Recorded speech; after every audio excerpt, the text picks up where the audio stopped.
सत्य का उपदेश देने वाले महापुरुष थे। कभी भी किसी को धोखा नहीं दिए। यह तन है विष बेलरी, सुनो लगा कर कान। विषय विकारों की तरफ कभी न देना ध्यान। काम बलि सबको हनै, छोड़त काहू नाहि। विषय त्यागी के तरफ कबहू आवे ना। बिन पारख के जगत में भेद न जानत कोई।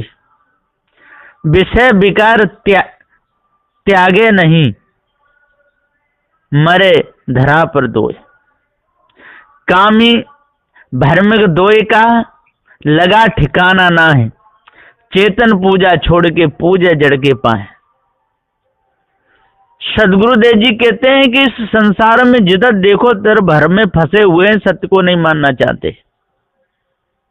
तो ये गुरु बोध नाम का ग्रंथ है। यहाँ पर गुरुदेव की दया से क्रम नंबर 220 तक टीका पूर्ण हुआ है।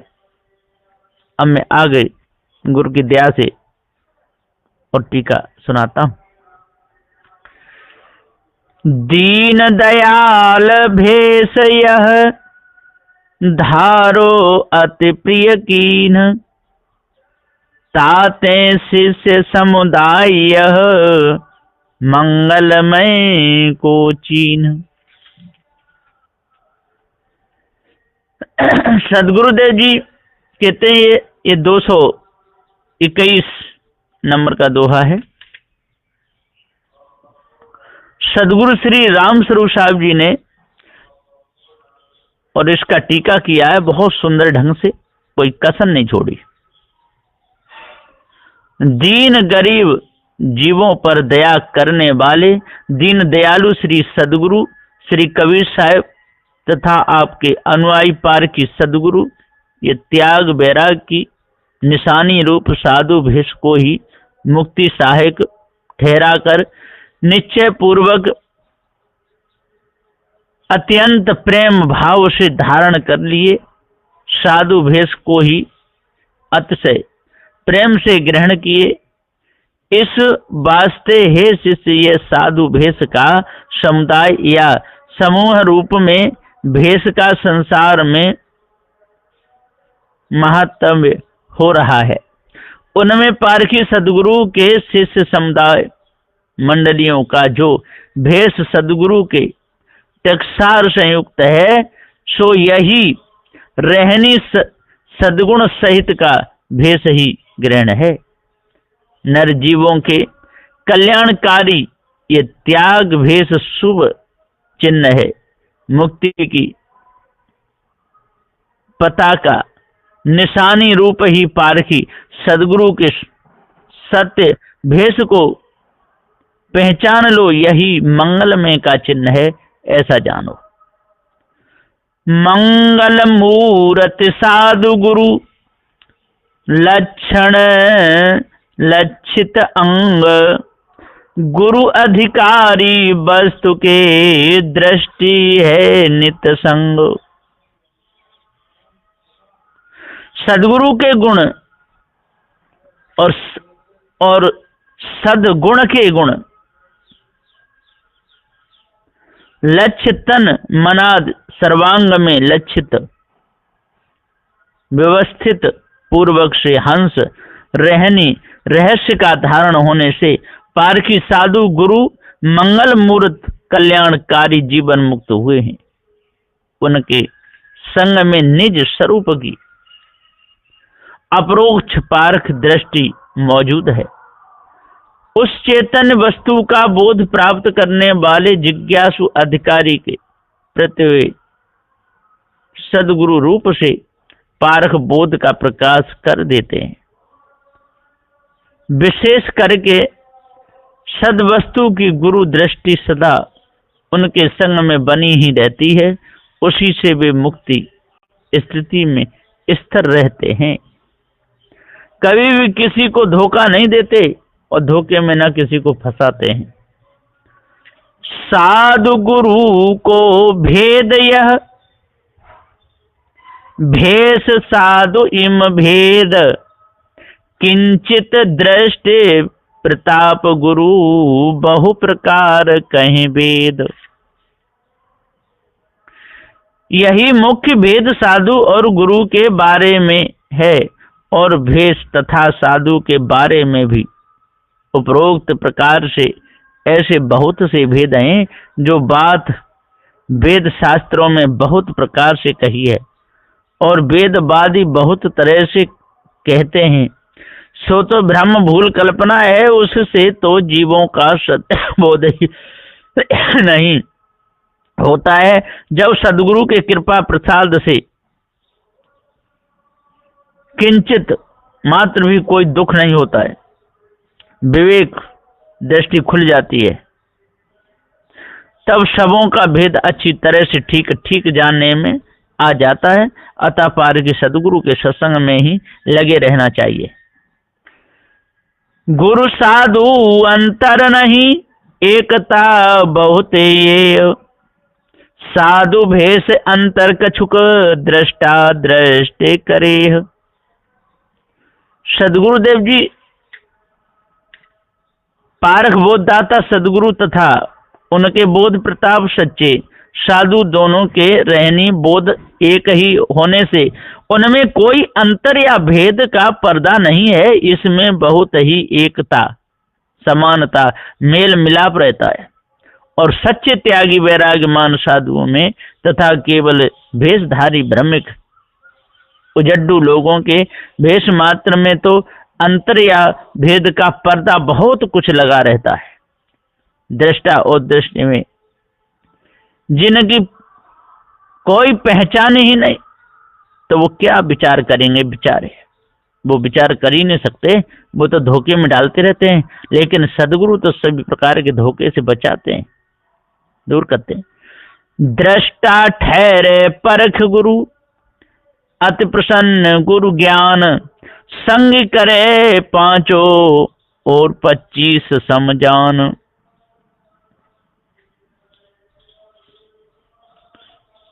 जब दृष्टा रूप चेतन नरजीव सदगुरु के गुरु पद पारख में ठहर जाता है, तब गुरु ज्ञान स्वरूप बोध के प्रताप से अति प्रसन्न सुखी जीवन मुक्त हो जाता है। वहां भी देह रहे तक शुद्ध रहने के लिए सत्य विचाराद शुद्ध 5 तत्व के सद्गुणों की अपने संगी साथी किए रहते हैं, और बरोबर उनकी 25 प्रकृतियों को भी जानते हुए उसे हृदय में टिकाए रहते हैं। वे ही हंस पारखी कहलाते हैं, ऐसा जानो। तीनों गुण आचरण शुभ और रहस्य युत होए, ठहरे रमिता भूमि पर सुन शिष्य मानुष सोए।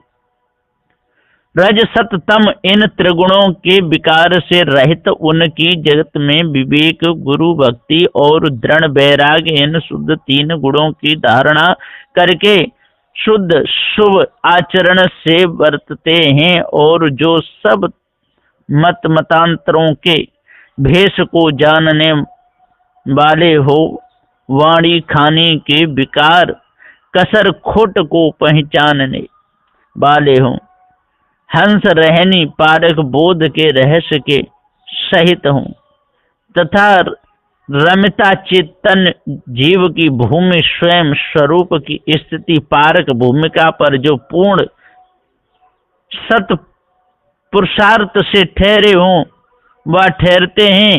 हे शिष्य सुनो, सोई ऐसे गुण लक्षण वाले ही सच्चे मनुष्य हैं, वे ही हंस पारकी कहलाते हैं। यही उनकी पहचान है। मानुष बोध पाए बिना मानुष कदी न होई, मानुष भय बिना नहीं लहे सुपारक सोई। अर्थात जड़ चेतन के गुण अवगुण को निर्णय करके मनुष्य बुद्धि पा गुरु निर्णय की सद्बुद्धि पाए बिना, हासिल किए बिना कोई भी नर जीव सच्चा व असली मनुष्य कभी भी नहीं हो सकता है। प्रथम हंस व सच्चा मनुष्य हुए बिना किसी को स्वयं स्वरूप का बोध, पहचान, शुद्ध पारक दृष्टि कदा प्राप्त हो नहीं सकती है। अतः प्रथम सद्गुरु के शरणागत होकर शुद्ध आचरण विचारों को लेकर हंस व सच्चा मनुष्य होना चाहिए, तभी अप्रोच पारक बोध की स्थिति प्राप्त होवेगी। परख लहे बिनु जिय रही, प्रथमा दुख न मिटाए, दुख मिटे बिनु हंस पद, शिष्य सुखे से कहाय। अप्रोच गुरु पारख का बोध प्राप्त हुए बिना नरजीवों को स्वयं स्थिति की प्राप्ति नहीं होती है। उसको बिना प्रथम के आवागमन के दुख, ब्रह्म जगत के दुख, नर नारी के विषय शक्ति के दुख और अज्ञान अबोध से भव बंधन में होने वाले दुख, वह सब प्रथम दुख मिट नहीं सकते हैं। और वह अज्ञान कृत समस्त दुख समूल मिटे बिना हे शिष्य हंस पद व जीवन मुक्त स्थिति को वह प्राप्त कर ही नहीं सकता है। ऐसा कोई कैसे कहला सकता है? कभी कहला नहीं सकता है, ऐसा जानना चाहिए। इसलिए अपने आप को जानो। यह प्रकार दाया सहित कहा बचन टकसार, गुरु बीजक मत प्रौढ़ शुभ, नाशक नष्ट पसार। क्रम नंबर 229। सदगुरुदेव जी कहते हैं कि इस प्रकार के यथार्थ गुरु निर्णय को सर्वप्रथम सदगुरु श्री कबीर साहब ने दया करके कहा, जो टकसार रूप बीजक का गुरुमुख वचन कहलाता है। हे शिष्य, मैं भी तुम्हें दया से बीजक प्रमाण से सहित निर्णय करके सत्संग के रूप में इस प्रकार से कह दिया हूँ, सो तुम इसका विचार करो और सदगुरु बंदी छोड़ के सदग्रंथ बीजक रूप सत्य सिद्धांत बीजक की सत्यता के बोध को प्रौढ़ता पर पुष्ट करके दृढ़ निश्चय करो, वही शुभ मंगलकारी सत्य ज्ञान है और नाशक काल का जाल सब नष्ट का पसारा है। उसे परख कर समझो बूझो, उस नष्ट पसारा को गुरु बल से विनाश करके निज पद में स्थिर हो रहो। असरण शरण दयाल प्रभु, बंदी छोर कबीर, मत प्रकाश सुचि विमल अति, हरण काल की पीर। सदगुरुदेव जी पुकार के समझाते हुए कहते हैं, बंदी छोर सदगुरु श्री कबीर साहिब ही पारक ज्ञान के प्रकाशक, आदि गुरु शरण को शरण लेने वाले परम दयालु महाप्रभु सर्वश्रेष्ठ सत्य ज्ञानी है। आपने जो पारक सत्य सिद्धांत का गुरु मत प्रकाश किया, सो अत्यंत पवित्र निर्मल है और जिज्ञासुओं के कलमल को हरण करके उन्हें भी शुद्ध निर्मल कर देने वाला है। काल रूप मन कल्पना वाणी विषय गुरबा लोग एवं स्त्री, इन सब के संग कुसंग से होने वाले पीर, नित्य के महान दुख और जन्म मरण के दुख को समेत हरण करने वाला वही पारक बोध सुखदाई है। ऐसा जानकर बीजक के सत्य ज्ञान को ही तुम अपनाओ, उसी का विवेक विचार करके सब भ्रम भूल को मिटाओ। जब भ्रम भूल सब मिटा दोगे तो आपका सारा काम बन जाएगा। शिष्य सन सितारा 10 खंड 19 सोरठा 11। हे गुरु दीन दयाल, तुम भाकेऊ गुरु साधु गुण, जान्यो सबे कृपाल, मर्म यथार्थ उभय गुण। हे गुरुदेव जी, हे दीन दयालु, हे गुरु, आप दीनदयालु हैं, तुम वहां के गुरु साधु गुण, आपने साधु गुणों के गुण बताए। मेरे को बहुत खुशी है। जाने उस सबे कृपाल में जाने गया मर्म यथार्थ उभय गुण, और मर्म सब जाने गया और उभय गुणों को भी मैं जाने गया। आपकी मेरे ऊपर बहुत बड़ी दया हुई। अब कछ पूछन चाहे मानुष के गुण लक्षण उत, 84 के आए निर्णय कहो यथार्थ शुभ। अब और जो कुछ मेरे मन में शंका है, मैं मानुष के गुण पूछना चाहता हूँ, लक्षण पूछना चाहता हूँ। 84 के आए, और ये 84 में जीव क्यों आता है, क्यों भटक रहा है, निर्णय करो यथार्थ शुभ, और निर्णय करके मुझे बताओ। सदगुरु उत्तर किरण 10 खंड 20 चौपाई भाग 9। हे शिष्य सुनो यथार्थ विचारा, 84 को जो व्यवहारा। हे जिज्ञासु शिष्य, इसका सत्य निर्णय से यथार्थ विचार भी मैं तुम्हें कहकर सुनाता हूं, सो तुम विचार पूर्वक ध्यान देकर सुनो। 84 योनियों का जो व्यवहार है, सो कैसे या किस प्रकार से हुआ और कैसे फैला, इसी का निर्णय बतलाता हूं, सुनो। मन माया कृत ब्रह्म बनाया, 84 फंदा निर्माया। अनादि काल के जगत में नर जीवों ने मन माया की अनुमान कल्पना के एक ब्रह्म बनाया, और फिर उसी की इच्छा से जगत की उत्पत्ति मानंदी की। उसी ब्रह्म भूल जड़ाध्यास से जीवों को फंसाया, 84 योनियों का फंदा व जाल निर्माण किया। मनुष्य की देह 84 अंगुल के 3.5 हाथ की बनी है। इसी के संबंध से खानी बाणी का विस्तार कर बाहर भी 84 योनियों का फंदा बनाया हुआ है। 4 खाने मां बासा कीना, द्वारा 84 को कीना। सदगुरुदेव जी कह रहे हैं कि वासना बस जीव ने 4 खाने में बासा किया है, उसी के द्वारा 84 योनियों को खड़ा किया है। वहां कर्म अध्यास से पशु खाने की प्राप्ति, उपासना अध्यास से अंडज खाने की प्राप्ति, योग अध्यास से उष्मज खाने की प्राप्ति, और ज्ञान संस्कार से मनुष्य खाने की प्राप्ति होती है। उन्हीं 4 खाने के समूह को 84 योनियां कहते हैं। अध्यास द्वारा ही जीव ने सो सब बनाया है। सोई खान 84 योनि, जीव कोटि प्रगटे बहु छोनी। सदगुरुदेव कहते हैं कि सोई खानी 84 योनि, नहीं खानियों में फंस फंस के ये जीव अनादिकाल से शरीर धरता छोड़ता चला आ रहा है। अपने आप को मनुष्य खानी में आके जाना नहीं, इसलिए मुक्त नहीं हो पाया। जीव कोटि प्रगटे बहु खानी, और ये जीव कितनी खानियों में जा जा करके अपने शरीर को बनाता है, जन्म लेता है, यही प्रकटना है। उत्तम मध्यम गुणहु समूहा, खाने खाने बिच कीने उजूहा। उनमें सामूहिक रूप से सतरज और तम, इन 3 गुणों के अनुसार उत्तम मध्यम और कनिष्ठ गुण लक्षण भी प्रकट हो रहे हैं।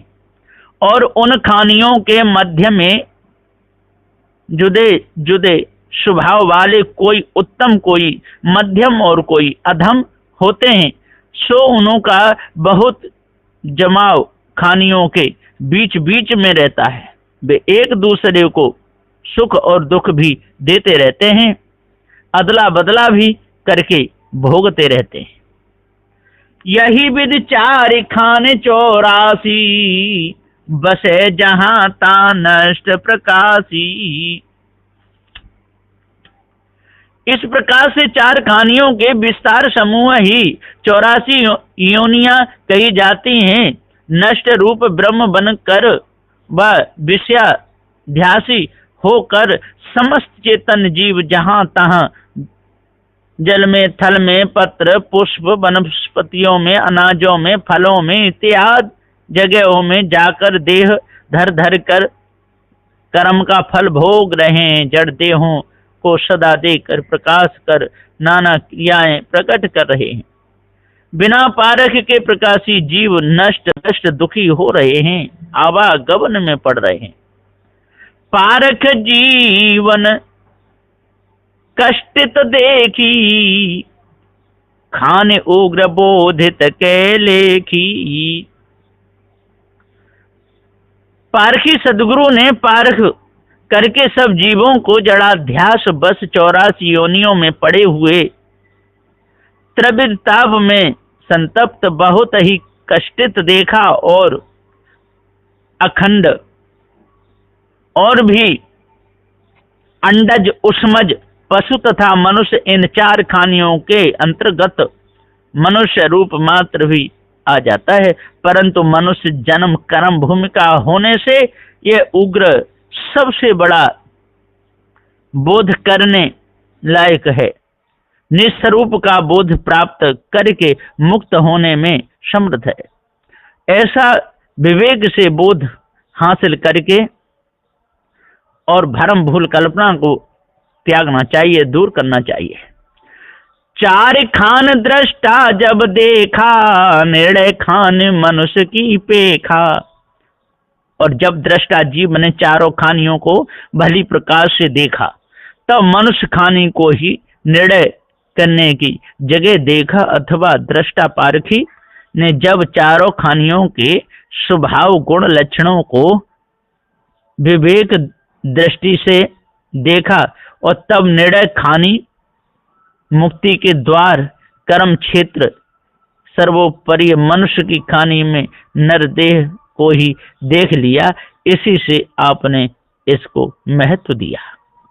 तो सदगुरुदेव जी पुकार के समझाते हुए कहते हैं कि भाइयों, आप भी इस मनुष्य देह को महत्व दो और भ्रम भूल कल्पना को अपने अंदर से निकालो और निर्णय करके देखो, तब ही पूर्ण शांति मिल सकती है, नहीं तो मिथ्या धोखे में जीवन चला जाएगा। बस यहीं पर मैं अपनी वाणी को विराम देता हूँ। बोलिए श्री सदगुरुदेव की।